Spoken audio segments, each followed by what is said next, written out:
Biscuit beauty Ranya ಜಾಮೀನು ಅರ್ಜಿ ವಿಚಾರಣೆ ಆರಂಭ ಆಗಿದೆ. ಆರ್ಥಿಕ ವಿಶೇಷ ನ್ಯಾಯಾಲಯದಲ್ಲಿ ವಿಚಾರಣೆ ಆರಂಭ ಆಗಿದೆ. ಗೋಲ್ಡ್ ಸ್ಮಗ್ಲಿಂಗ್ ಮೂಲಕ ಬಹಳ ಸದ್ದಾಗಿರುವಂತಹ ರನ್ಯಾ ರಾವ್ ಅವರ ಜಾಮೀನು ಅರ್ಜಿ ವಿಚಾರಣೆ ಆರ್ಥಿಕ ಅಪರಾಧಗಳ ವಿಶೇಷ ಕೋರ್ಟ್ನಲ್ಲಿ ವಿಚಾರಣೆ ಆರಂಭ ಆಗಿದೆ. ಹಿರಿಯ ವಕೀಲ ಕಿರಣ್ ಜವಳಿ ಅವರಿಂದ ವಾದ ಮಂಡನೆ.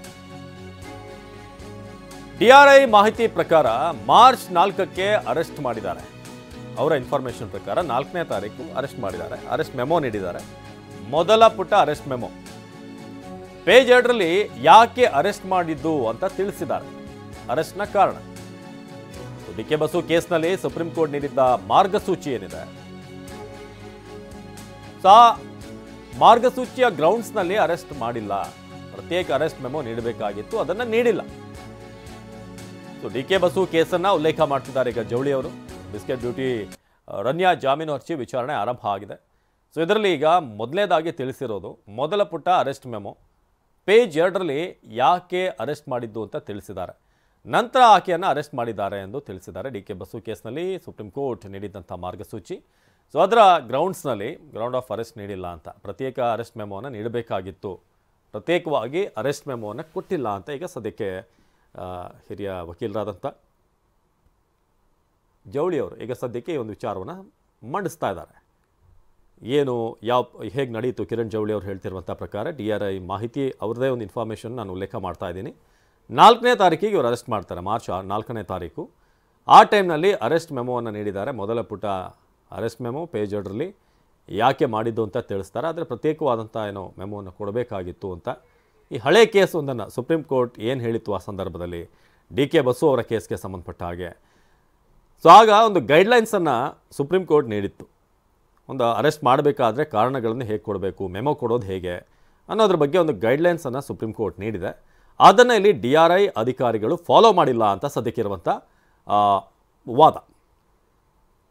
ರನ್ಯಾ ಕೂಡ ಹೇಳ್ತಾ ಇದ್ದಿದ್ದು ಮೊನ್ನೆ ನನ್ನನ್ನು ಟ್ರ್ಯಾಪ್ ಮಾಡಲಾಗಿದೆ, ನಾನಿಲ್ಲಿ ಸಿಲುಕಿದ್ದೀನಿ, ನನ್ನ ತಪ್ಪೇನೂ ಇಲ್ಲ, ನಾನು ಬಲಿಪಶು ಆಗಿದ್ದೀನಿ ಅನ್ನೋದನ್ನು ಅವರು ಆರಂಭದಿಂದ ಹೇಳ್ಕೊಂಡು ಬಂದಿದ್ರು. ಇನ್ನು ಮಾರ್ಗಸೂಚಿ ಪಾಲಿಸದ ಕಾರಣ ಈ ಜಾಮೀನು ವಿಚಾರ ಏನಿದೆ, ಡಿಆರ್ ಅಧಿಕಾರಿಗಳು ಕಸ್ಟಮ್ ಕಾಯ್ದೆ ಸಹ ಸರಿಯಾಗಿ ಪಾಲಿಸಿಲ್ಲ. ಓರ್ವ ಮಹಿಳೆ ಓರ್ವ ಪುರುಷರನ್ನ ಸಾಕ್ಷಿಯಾಗಿ ಮಾಡಿದ್ದಾರೆ ಇವರು. ಸ್ನೇಹ ಮತ್ತು ಹರಿಶಂಕರ್ ಎನ್ನುವರು ಸಾಕ್ಷಿಗಳು ಈ ಕೇಸ್ನಲ್ಲಿ. ಹಿರಿಯ ವಕೀಲ ಕಿರಣ್ ಜವಳಿ ಅವರು ವಾದ ಮುಂದುವರಿಸ್ತಾ ಇದ್ದಾರೆ. ಮಾರ್ಗಸೂಚಿ ಪಾಲಿಸದ ಕಾರಣ ಜಾಮೀನು ನೀಡುವಂತೆ ಮನವಿ. ಇವರು ಸರಿಯಾಗಿ ಅರೆಸ್ಟ್ ಮಾಡಬೇಕಾದ್ರೆ ಪ್ರೋಟೋಕಾಲ್ ಏನಿದೆ ಅದನ್ನ ಫಾಲೋ ಮಾಡಿಲ್ಲ. ಹಾಗಾಗಿ ನನ್ನ ಕಕ್ಷಿದಾರರಿಗೆ ನೀವು ಜಾಮೀನು ಕೊಡಬೇಕು. ಓರ್ವ ಮಹಿಳೆ ಓರ್ವ ಪುರುಷರನ್ನ ಸಾಕ್ಷಿಯಾಗಿ ಮಾಡಿದ್ದಾರೆ. ಸ್ನೇಹ ಮತ್ತು ಹರಿಶಂಕರ್ ಎನ್ನುವರು ಸಾಕ್ಷಿಗಳು. ಡಿಆರ್ ಅಧಿಕಾರಿಗಳಲ್ಲಿ ಕಸ್ಟಮ್ ಕಾಯ್ದೆಯನ್ನು ಕೂಡ, ಕಸ್ಟಮ್ಸ್ ಏನು ಮಾಡಬೇಕು, ಹೇಗೆ ಫಾಲೋ ಮಾಡಬೇಕು ರೂಲ್ಸ್ಗಳನ್ನು, ಅದನ್ನು ಕೂಡ ಇವರು ಫಾಲೋ ಮಾಡಿಲ್ಲ. ಫಸ್ಟ್ ಆಫ್ ಆಲ್ ಈ ಪ್ರತ್ಯೇಕ ಮೆಮೊವನ್ನು ಕೊಟ್ಟಿಲ್ಲ. ಎರಡನೇದಾಗಿ ಕಸ್ಟಮ್ಸ್ ಕಾಯ್ದೆ ಏನು ಹೇಳುತ್ತೆ ಅದನ್ನು ಕೂಡ ಇವರು ಫಾಲೋ ಮಾಡದೆ ಲೋಪ ಎಸಗಿದ್ದಾರೆ ಅಂತ ಹೇಳ್ತಿದ್ದಾರೆ. ಏರ್ಪೋರ್ಟ್ ಗ್ರೀನ್ ಚಾನಲ್ನಲ್ಲಿ ಬರುವಾಗ ಬಂಧಿಸಲಾಯಿತು. ಡಿಆರ್ಐ ಅಧಿಕಾರಿಗಳ ಪ್ರಕ್ರಿಯೆಯಲ್ಲಿ ಸಾಕಷ್ಟು ಲೋಪ ಇದೆ. ಕಾನೂನು ಪ್ರಕಾರ ಅವರು ಫಾಲೋ ಮಾಡಿಲ್ಲ. ರನ್ಯಾ ರಾವ್ ಪರ ಹಿರಿಯ ವಕೀಲ ಕಿರಣ್ ಜವಳಿ ಅವರ ವಾದ. ಏರ್ಪೋರ್ಟ್ ಗ್ರೀನ್ ಚಾನಲ್ನಲ್ಲಿ ಬರುವಾಗ ಬಂಧಿಸಲಾಯಿತು. ಅವ್ರನ್ನ ಬಂಧಿಸಿದ್ದೇ ಗ್ರೀನ್ ಚಾನಲ್ನಲ್ಲಿ ಬರಬೇಕಾದ್ರೆ. ಡಿಆರ್ ಅಧಿಕಾರಿಗಳ ಪ್ರಕ್ರಿಯೆಯಲ್ಲಿ ಸಾಕಷ್ಟು ಲೋಪ ಇದೆ ಅಂತ ಇತ್ತೀಚೆಗೆ ಹಲವಾರು ಕೇಸ್ಗಳನ್ನು ನಾವು ನೋಡಿದ್ದೀವಿ. ಹೈ ಪ್ರೊಫೈಲ್ ಕೇಸ್ಗಳಲ್ಲಿ ಅವರು ತಪ್ಪು ಮಾಡಿದಾರಾ ಇಲ್ವಾ ಅನ್ನೋದು ಸೆಕೆಂಡ್ರಿ. ಆದರೆ ಅದಕ್ಕೂ ಮುನ್ನ ಪೊಲೀಸರು ಹೇಗೆ ಇದನ್ನು ಅಥವಾ ಅಧಿಕಾರಿಗಳು ಹೇಗೆ ಇದನ್ನು ಹ್ಯಾಂಡಲ್ ಮಾಡ್ತಾರೆ ಅದು ಕಾನೂನು ಪ್ರಕಾರ ಇದೆಯಾ ಅಥವಾ ನಿಯಮದ ಪ್ರಕಾರ ಇದೆಯಾ ಅನ್ನೋದನ್ನೇ ಈಗ ವಕೀಲರು ಮೇಯ್ನ್ ಪಿನ್ ಪಾಯಿಂಟ್ ಮಾಡೋದು. ಅಲ್ಲೇ ಏನಾದರೂ ಅಧಿಕಾರಿಗಳು ಎಡವಟ್ಟು ಮಾಡ್ಕೊಂಡಿದ್ದಾರೆ, ಸಾಕ್ಷಿಗಳನ್ನು ಕಲೆ ಹಾಕುವಂಥ ಸಂದರ್ಭದಲ್ಲಿ ಏನಾದರೂ ಎಡವಟ್ಟು ಮಾಡಿಕೊಂಡ್ರು ಅಂತಂದರೆ ಆ ಕೇಸ್ ಒಂದು ಹಂತಕ್ಕೆ ಬಿತ್ತು ಅಂತ ಲೆಕ್ಕ, ಅಥವಾ ಸ್ವಲ್ಪ ಹಿನ್ನಡೆ ಆಯಿತು ಅಂತ ಲೆಕ್ಕ. ಆರ್ಥಿಕ ವಿಶೇಷ ನ್ಯಾಯಾಲಯದಲ್ಲಿ ವಿಚಾರಣೆ ಆರಂಭ ಆಗ್ತಿದ್ದ ರನ್ಯಾ ರಾವ್ ಪರ ವಕೀಲರು ಕಿರಣ್ ಜವಳಿ ಅವರು ಇಂಥ ಹಲವಾರು ಕೇಸ್ಗಳನ್ನು ಹ್ಯಾಂಡಲ್ ಮಾಡಿದಂಥವ್ರು, ಅಂದರೆ ಬೇರೆ ಬೇರೆ ಸಂದರ್ಭದಲ್ಲಿ.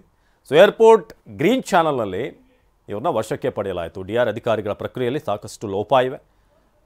ರನ್ಯಾ ರಾವ್ ಪರ ಹಿರಿಯ ವಕೀಲರು ಕಿರಣ್ ಜವಳಿ ಅವರು ಈಗ ಇವರು ಕೊಟ್ಟಂಥ ಮೆಮೊ, ಅರೆಸ್ಟ್ ಮೆಮೊ ಏನು ಅನ್ನೋದು ನಂಬರ್ 1.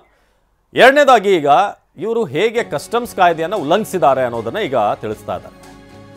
ಇನ್ನು ರನ್ಯಾ ಪ್ರೋಟೋಕಾಲ್ ಬೆನ್ನು ಬಿದ್ದಂಥ ಸಿಬಿಐ ಅಧಿಕಾರಿಗಳು, ಸಿಬಿಐನಿಂದ ಪ್ರೋಟೋಕಾಲ್ ಅಧಿಕಾರಿಗಳ ವಿಚಾರಣೆ, ಈಗ ಪ್ರೋಟೋಕಾಲ್ ಅಧಿಕಾರಿಗಳ ವಿಚಾರಣೆ ನಡೀತಾ ಇದೆ. ಏರ್ಪೋರ್ಟ್ನಲ್ಲಿ ಏನೆಲ್ಲ ಪ್ರೋಟೋಕಾಲ್ ಅನ್ನು ಫಾಲೋ ಮಾಡಬೇಕು ಅದನ್ನು ಕಾಪಾಡೋದಕ್ಕೆ ಅಂತ ಅಧಿಕಾರಿಗಳಿದ್ದಾರೆ. ನಿನ್ನೆ ಕೂಡ ಕೆಲ ಅಧಿಕಾರಿಗಳ ವಿಚಾರಣೆ ಆಗಿದೆ CBIಯಿಂದ. ಇಂದು ಕೂಡ 3 ವಿಚಾರಣೆ ಮಾಡ್ತಿರುವಂಥ CBI. ಯಾಕಂದರೆ ಈ ರನ್ಯಾ ಬರಬೇಕಾದ್ರೆ ಬೇಕಾದಂಥ ವಿಶೇಷ ಸೌಲಭ್ಯಗಳಿತ್ತು ಅಂತ, ಈಸಿಯಾಗಿ ಅಲ್ಲಿ ಏರ್ಪೋರ್ಟ್ ದಾಟಿ ಬರೋದಕ್ಕೆ ಎಲ್ಲ ಅನುಕೂಲ ಮಾಡಿಕೊಡ್ಲಾಗ್ತಿತ್ತು ಅನ್ನೋ ಆರೋಪ ಏನಿದೆ, ಅದನ್ನು ಈಗ CBI ಚೆಕ್ ಮಾಡ್ತಾ ಇದೆ. ಪ್ರೋಟೋಕಾಲ್ ಅಧಿಕಾರಿಗಳ ವಿರುದ್ಧ ಬರಬೇಕಾದ್ರೆ ಹೇಗೆ ಬರ್ತಾ ಇದ್ದು, ಅದಕ್ಕೆ ಸಂಬಂಧಪಟ್ಟಾಗ ಏನೋ CCTV ಕ್ಲಿಪ್ಪಿಂಗ್ ಬೇಕಾದರೆ ಅದನ್ನು ಕೂಡ ಕಲೆಕ್ಟ್ ಮಾಡ್ತಾರೆ. ಸಾಮಾನ್ಯವಾಗಿ ಒಂದು ಸಣ್ಣ ವಸ್ತು ಕೂಡ ಏರ್ಪೋರ್ಟ್ನಿಂದ ಪಾಸ್ ಆಗಬೇಕಾದ್ರೆ ಚೆಕಿಂಗ್ ಇದೆ ಅದಕ್ಕೆ. ಆದರೆ ಇಲ್ಲಿ ಬೇಕಾದ ಹಾಗೆ ಫ್ರೀ ಫ್ಲೋ ಇತ್ತಾ ಅನ್ನೋದು ಪ್ರಶ್ನೆ.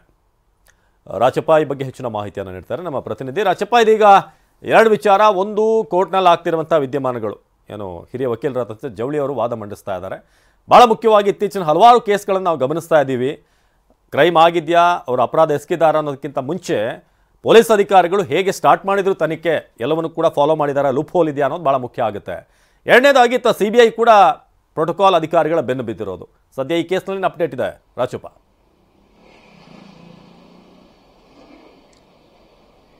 ಅವಿನಾಶ್, ಇತ್ತೀಚಿನ ದಿನಗಳಲ್ಲಿ ನೀವು ಹೇಳಿದಾಗೇನೆ ಗ್ರೌಂಡ್ ಆಫ್ ಅರೆಸ್ಟ್ ಅನ್ನ ಪ್ರಮುಖವಾಗಿ ಆರೋಪಿಗಳ ಪರವಾದಂತಹ ವಕೀಲರು ಒಂದಿಷ್ಟು ವಾದವನ್ನು ಕೂಡ ಮಾಡ್ತಾ ಇರುವಂತದ್ದು ನಾವು ಹಿಂದೆ ಗಮನಿಸಬಹುದು. ದರ್ಶನ್ ಕೇಸಲ್ಲೂ ಕೂಡ ಹಿರಿಯ ವಕೀಲ CV ನಾಗೇಶ್ ಅವರು ದರ್ಶನ್ ಹಾಗೇನೆ ಅವರ ಒಂದು ಗ್ಯಾಂಗ್ ಅನ್ನ ಬಂಧಿಸಿದಂತಹ ಗ್ರೌಂಡ್ಸ್ ಆಧಾರದ ಮೇಲೆಯೇ ವಾದವನ್ನ ಮಾಡಿ ಜಾಮೀನನ್ನ ಮಂಜೂರು ಮಾಡಿಕೊಂಡ್ರು. ಅದರ ಜೊತೆಗೆ ಅದಾದ ನಂತರದಲ್ಲಿ CT ರವಿ ಕೇಸಲ್ಲೂ ಕೂಡ ಇದೇ ರೀತಿಯಾಗಿ ಲಕ್ಷ್ಮೀ ಹೆಬ್ಬಾಳ್ಕರ್ ಮತ್ತೆ CT ರವಿ ನಡುವೆ ನಡೆದಂತಹ ಕೇಸಲ್ಲೂ ಕೂಡ CT ರವಿಯನ್ನ ಅರೆಸ್ಟ್ ಮಾಡಿ ಕರೆತರುವಂತಹ ವೇಳೆಯಲ್ಲೇ ಹೈಕೋರ್ಟ್ ಅಲ್ಲಿ ಅವರ ಒಂದು ಗ್ರೌಂಡ್ ಆಫ್ ಅರೆಸ್ಟ್ ಏನಿದೆ ಆ ವಿಚಾರವಾಗಿ ವಾದವನ್ನ ಮಾಡಿ ಅವರಿಗೂ ಕೂಡ ತಕ್ಷಣಕ್ಕೆ ಬಿಡಬೇಕು ಅಂತ ಹೇಳಿ ಹೈಕೋರ್ಟ್ ಆರ್ಡರ್ ಕೂಡ ಆಗಿತ್ತು. ಇದಾದ ನಂತರದಲ್ಲಿ ಈಗ ರನ್ಯಾರಾವ್ ಗೋಲ್ಡ್ ಸ್ಮಗ್ಲಿಂಗ್ ಪ್ರಕರಣಕ್ಕೆ ಸಂಬಂಧಪಟ್ಟಂತೆ ವಿಶೇಷ ಆರ್ಥಿಕ ಅಪರಾಧ ನ್ಯಾಯಾಲಯದಲ್ಲಿ ಏನು ಅವರ ಒಂದು ಜಾಮೀನಿನ ಅರ್ಜಿ ನಡೀತಾ ಇದೆ. ಈ ಒಂದು ವಿಚಾರದಲ್ಲಿ ಹಿರಿಯ ವಕೀಲ ಕಿರಣ್ ಜವಳಿ ಕೂಡ ಕಸ್ಟಮ್ಸ್ ಅಧಿಕಾರಿಗಳು ಏನು ತಪ್ಪು ಮಾಡಿದ್ದಾರೆ ಅನ್ನುವಂತಹ ನಿಟ್ಟಿನಲ್ಲಿ ಅವರು ವಾದವನ್ನ ಮಂಡಿಸ್ತಾ ಇರುವಂತದ್ದು. ಅದ್ರ ಜೊತೆಗೆ ರನ್ಯಾರಾವ್ ಅವರನ್ನು ಅರೆಸ್ಟ್ ಮಾಡಿದಂತಹ ಒಂದು ಸಂದರ್ಭದಲ್ಲಿ ಪ್ರತ್ಯೇಕವಾದಂತಹ ಮೆಮೋವನ್ನ ಕೂಡ ನೀಡಿಲ್ಲ. ಅದ್ರ ಜೊತೆಗೆ ಸುಪ್ರೀಂ ಕೋರ್ಟ್ ಗೈಡ್ ಲೈನ್ಸ್ ಅನ್ನು ಅರೆಸ್ಟ್ ಮಾಡುವಂತಹ ಸಂದರ್ಭದಲ್ಲಿ ಅವರು ಪಾಲಿಸಿಲ್ಲ ಅನ್ನುವಂತಹ ನಿಟ್ಟಿನಲ್ಲೂ ಕೂಡ ಸದ್ಯಕ್ಕೆ ವಾದವನ್ನ ಮಂಡನೆ ಮಾಡ್ತಾ ಇರುವಂತದ್ದು. ಇದಕ್ಕೆ ಅಂದ್ರೆ ನಿನ್ನೆ ಕೂಡ DRI ಪರ ವಕೀಲರು ಕೂಡ ಅವರ ಒಂದು ಜಾಮೀನು ಅರ್ಜಿಗೆ ಆಕ್ಷೇಪಣೆಯನ್ನ ಕೂಡ ಸಲ್ಲಿಕೆ ಮಾಡಿದ್ರು. ಇವತ್ತು ಅದರ ಒಂದು ವಾದ ಪ್ರತಿವಾದಗಳು ಕೂಡ ನಡೆಯುತ್ತಿರುವಂತದ್ದು. ಇದು ಒಂದು ಕಡೆ ಆದ್ರೆ ರನ್ಯಾರಾವ್ ಏರ್ಪೋರ್ಟ್ಗೆ ಬಂದು ಅಲ್ಲಿಂದ ಈಸಿಯಾಗಿ ಹೊರಗಡೆ ಹೇಗ್ ಬರ್ತಾ ಇದ್ರು ಅನ್ನುವಂತ ಪ್ರಶ್ನೆ ಈಗ ದೊಡ್ಡದಾಗಿ ಕಾಡ್ತಾ ಇರುವಂತದ್ದು. ಅವರ ಒಂದು ಮಲತಂದೆಯ ಪ್ರೋಟೋಕಾಲ್ ಅನ್ನ ಉಲ್ಲಂಘನೆ ಮಾಡಿ ಅದರ ಒಂದು ಅಡ್ವಾಂಟೇಜ್ ಅನ್ನ ಪಡ್ಕೊಂಡು ಈ ರೀತಿಯಾಗಿ ಅಕ್ರಮದಲ್ಲಿ ಭಾಗಿಯಾಗಿರೋದು ಸದ್ಯಕ್ಕೆ ಸ್ಪಷ್ಟ ಆಗ್ತಾ ಇರುವಂತದ್ದು. ಹಾಗಾದ್ರೆ ಈ ರೀತಿಯಾಗಿ ದುಬೈನಿಂದ ಗೋಲ್ಡ್ ಅನ್ನ ತೆಗೆದುಕೊಂಡು ಬರ್ತಾ ಇದ್ರು ಕೂಡ ಕಸ್ಟಮ್ಸ್ ಅಧಿಕಾರಿಗಳಾಗಿರ್ಬೋದು, ಜೊತೆಗೆ ಪ್ರೋಟೋಕಾಲ್ ಅಧಿಕಾರಿಗಳಾಗಿರ್ಬೋದು, ಅವರಿಗೆ ಈ ವಿಚಾರ ಗೊತ್ತಾಗಿಲ್ವಾ ಅನ್ನುವಂತ ಪ್ರಶ್ನೆ ಈಗ ಹಾಗೆ ಸಂಪರ್ಕದಲ್ಲಿ ಈಗ ಕೋರ್ಟ್ ನಲ್ಲಿ ಏನಾಗ್ತಿದೆ ಅಲ್ಲಿನ ವಿದ್ಯಮಾನಗಳ ಬಗ್ಗೆ ಕೂಡ ಅಪ್ಡೇಟ್ ಅನ್ನು ನೀಡ್ತಾ ಹೋಗೋಣ. ಈಗ ಹಿರಿಯ ವಕೀಲರಾದಂತಹ ಜವಳಿ ಅವರು ವಾದ ಮಂಡನೆ ಮುಂದುವರಿಸ್ತಾ ಇದ್ದಾರೆ. ಈಗ ರನ್ಯಾ ಪರ ವಕೀಲ ಕಿರಣ್ ಜವಳಿ ಅವರ ವಾದ ಮಂಡನೆ ಮುಂದುವರಿತಾ ಇದೆ. ಈಗ ಕೆಲ ಪ್ರಯಾಣಿಕರನ್ನ ಚೆಕ್ ಮಾಡಿದ ನಂತರ, ಅಂದ್ರೆ ಒಂದಷ್ಟು ಪ್ರಯಾಣಿಕರನ್ನ ಚೆಕ್ ಮಾಡಿದ್ರು ಅಲ್ಲಿ ಅವತ್ತು. ನಂತರ ನಟಿ ರನ್ಯಾರಾವ್ ಅವ್ರನ್ನ ತಡೆಯಲಾಗಿದೆ, ಅಂದ್ರೆ ಎಲ್ಲರ ಸಮ್ಮುಖದಲ್ಲಿ ತಡೆಯಲಾಗಿದೆ. ನಟಿ ರನ್ಯಾರಾವ್ ಅವರನ್ನ ಸೈಡಿಗೆ ಕರೆದಿದ್ದಾರೆ. DRI ಅಧಿಕಾರಿಗಳು ಸೈಡಿಗೆ ಕರ್ಕೊಂಡು ಬಂದಿದ್ದಾರೆ. ಆಕೆ ತನ್ನ ಬಳಿ ಏನಿಲ್ಲ ಅಂತ ಡಿಕ್ಲೇರ್ ಮಾಡಲು ಎಂದಿದ್ದಾರೆ. ನನ್ನ ಹತ್ರ ಏನೂ ಇಲ್ಲ ಡಿಕ್ಲೇರ್ ಮಾಡೋಕೆ ಅಂತ ಹೇಳಿದ್ದಾರೆ. ಆಮೇಲೆ ಬ್ಯಾಗ್ಗಳನ್ನ ಪರಿಶೀಲನೆ ನಡೆಸಲಾಗಿದೆ, ಚೆಕ್ ಮಾಡಲಾಗಿದೆ ಬ್ಯಾಗ್ಗಳನ್ನು. ಅಲ್ಲಿ ಏನೂ ಇಲ್ಲ, ಕೆಲ ಪರ್ಸನಲ್ ವಸ್ತುಗಳು ಸಿಕ್ಕಿದೆ ಅವರಿಗೆ. ಅದ್ರಲ್ಲಿ ಏನೂ ಇರಲಿಲ್ಲ, ಅವರ ಪರ್ಸನಲ್ ಐಟಮ್ಸ್ ಒಂದಷ್ಟು ಇತ್ತು. ಏನಾದರೂ ಇದೆಯಾ ಅಂತ ಕೇಳಿದಾಗ ಇಲ್ಲ ಅಂತ ರನ್ಯಾರಾವ್ ಹೇಳಿದ್ದಾರೆ. ಏನೂ ಇಲ್ಲ ಸರ್, ನನ್ನ ಹತ್ರ ಅಂತ ಐಟಮ್ಸ್ ಏನೂ ಇಲ್ಲ, ನನ್ನ ಪರ್ಸನಲ್ ವಸ್ತುಗಳಿದೆ ಅಂತ. ಅಂದರೆ ಅಲ್ಲಿ ಜನರ ನಡುವೆ ಬರಬೇಕಾದ್ರೆ ಅಲ್ಲಿಂದಲೇ ಸಪ್ರೇಟಾಗಿ ಕರ್ಕೊಂಡು ಬಂದಿದ್ದಾರೆ. ಒಂದು ಎಲ್ಲರ ಮುಂದೆನೇ ಆ ಥರ ಸೈಡಿಗೆ ಕರ್ಕೊಂಡು ಬಂದಾಗ ಸಹಜವಾಗಿ ಒಂದಷ್ಟು ಮುಜುಗರ ಆಗುವಂಥದ್ದೆಲ್ಲ ಆಗುತ್ತೆ. ಇನ್ನೊಂದು ಕಡೆ ಚೆಕ್ ಮಾಡಿ ನೋಡಿದಾಗ ಅಲ್ಲಿ ಏನೂ ಕೂಡ ಸಿಕ್ಕಿಲ್ಲ. ಆ ಸಂದರ್ಭದಲ್ಲಿ ಪರ್ಸನಲ್ ಐಟಮ್ಸ್ ಏನು ಕ್ಯಾರಿ ಮಾಡ್ತಾರೆ ಹೆಣ್ಮಕ್ಳು, ಸೊ ಆ ರೀತಿಯಾಗಿ ಅವರ ಬ್ಯಾಗಲ್ಲಿ ಇತ್ತು. ನಟಿ ರನ್ಯಾರಾವ್ ಅವ್ರನ್ನ ತಡೆಯಲಾಗಿದೆ ಜನರ ನಡುವೆನೇ. ನಂತರ ಅವ್ರನ್ನ ಸೈಡಿಗೆ ಕರೆದಿದ್ದಾರೆ. ರನ್ಯಾ ಪರ ವಕೀಲ ಕಿರಣ್ ಜವಳಿ ಅಲ್ಲಿ ವಾದ ಮಂಡಿಸ್ತಾ ಇದ್ದಾರೆ. ಕಿರಣ್ ಜವಳಿ ರನ್ಯಾಳನ್ನ ದೈಹಿಕವಾಗಿ ಪರಿಶೀಲನೆ ಮಾಡೋಕೆ ಮುಂದಾಗಿದ್ದಾರೆ. ಫಿಸಿಕಲಿ ಅಲ್ಲಿ ಚೆಕ್ ಮಾಡುವಂಥದ್ದಾಗಿದೆ. ಆಗ ರನ್ಯಾರಾವ್ ಅದಕ್ಕೂ ಕೂಡ ಒಪ್ಪಿದ್ದಾರೆ. ನಮ್ಮ ಕಕ್ಷಿದಾರರು ಅದಕ್ಕೂ ಕೂಡ ಒಪ್ಪಿದ್ದಾರೆ. 102 ಕಸ್ಟಮ್ ಕಾಯ್ದೆ ಅಡಿ ಸರ್ಚ್ ಮಾಡೋದಕ್ಕೆ ಅವಕಾಶ ಇದೆ, 102 ಕಸ್ಟಮ್ ಕಾಯ್ದೆ ಪ್ರಕಾರ. ರನ್ಯಾ ಪರ ವಕೀಲ ಕಿರಣ್ ಜವಳಿ ವಾದ ಮಂಡಿಸ್ತಾ ಇದ್ದಾರೆ. ರನ್ಯಾಳನ್ನ ದೈಹಿಕವಾಗಿ ಪರಿಶೀಲನೆ ಮಾಡೋಕೆ ಮುಂದಾಗಿದ್ದಾರೆ ಅಂತ ಈಗ ಕಿರಣ್ ಜವಳಿ ಅವರು ವಾದ ಮಂಡನೆ ಮಾಡ್ತಾ ಇದ್ದಾರೆ. ಸೊ ಅವತ್ತೇನಾಯಿತು, ಈ ಚೆಕಿಂಗ್ ಆಗುವಂಥ ಸಂದರ್ಭ ರನ್ಯಾಳನ್ನ ಅಲ್ಲಿ DRI ಅಧಿಕಾರಿಗಳು ವಶಕ್ಕೆ ಪಡೆದಂಥ ಸಂದರ್ಭದಲ್ಲಿ ಅಥವಾ ಹೇಗೆ ಚೆಕ್ ಆಯಿತು, ಸೊ ಅದರ ಬಗ್ಗೆ ಈಗ ಕಿರಣ್ ಜವಳಿ ಅವರು ನಂಬರ್ 1 ಅವ್ರು ಹೇಳಿದ್ದು ಪೊಲೀಸರು ಅರೆಸ್ಟ್ ಮೆಮೋವನ್ನು ಕೊಟ್ಟಂಥ ರೀತಿ ಅದರಲ್ಲೇನು ಲ್ಯಾಪ್ಸ್ ಇದೆ ಅಂತ ಅಥವಾ ಲೂಪ್ ಹೋಲ್ ಇದೆ ಅಂತ. ಎರಡನೇದಾಗಿ ಕಸ್ಟಮ್ಸ್ ಕಾಯ್ದೆ ಬಗ್ಗೆ ಅವರು ಪ್ರಸ್ತಾಪ ಮಾಡಿದರು. ಏರ್ಪೋರ್ಟ್ನಲ್ಲಿ ಕಸ್ಟಮ್ಸ್ ಕಾಯ್ದೆ ಏನು ಹೇಳುತ್ತೆ, ಏನಾದರೂ ಇಂಥ ಡೌಟ್ ಬಂದಂಥ ಸಂದರ್ಭದಲ್ಲಿ ಹೇಗೆ ಅವ್ರನ್ನ ಹ್ಯಾಂಡಲ್ ಮಾಡಬೇಕು. ಚೆಕ್ ಮಾಡಿದೆ ಅಂತ ತಪ್ಪಲ್ಲ, ಆದರೆ ಹೇಗೆ ಮಾಡಿದ್ರಿ ಅನ್ನೋದಿಲ್ಲಿ ಪ್ರಶ್ನೆ. ಸೊ ನಟಿ ರನ್ಯಾರ್ ಅವರನ್ನು ತಡೆಯಲಾಯಿತು, ಅದಾದಮೇಲೆ ಅವ್ರನ್ನ ಸೈಡಿಗೆ ಕರ್ಕೊಂಡು ಹೋಗಲಾಯಿತು. ಸೊ ಅದಾದಮೇಲೆ ಏನಾಯಿತು, ವಸ್ತುಗಳನ್ನು ಚೆಕ್ ಮಾಡಿದಾಗ ಇದೆಲ್ಲವನ್ನು ಕೂಡ ಈಗ ವಿವರಿಸ್ತಾ ಇದ್ದಾರೆ. ಅಲ್ಲಿ ಅಧಿಕಾರಿಗಳು ಏನು ಲೋಪ ಎಸಗಿದ್ದಾರೆ ಅನ್ನೋದ್ರ ಬಗ್ಗೆ ಈಗ ತಿಳಿಸೋಕೆ ಹೊರಟಿದ್ದಾರೆ ಕಿರಣ್ ಜವಳಿ ಅವರು.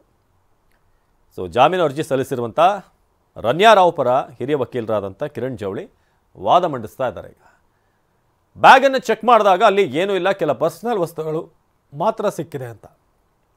ಏನಾದರೂ ಇದೆಯಾ ಅಂತ ಕೇಳಿದಾಗ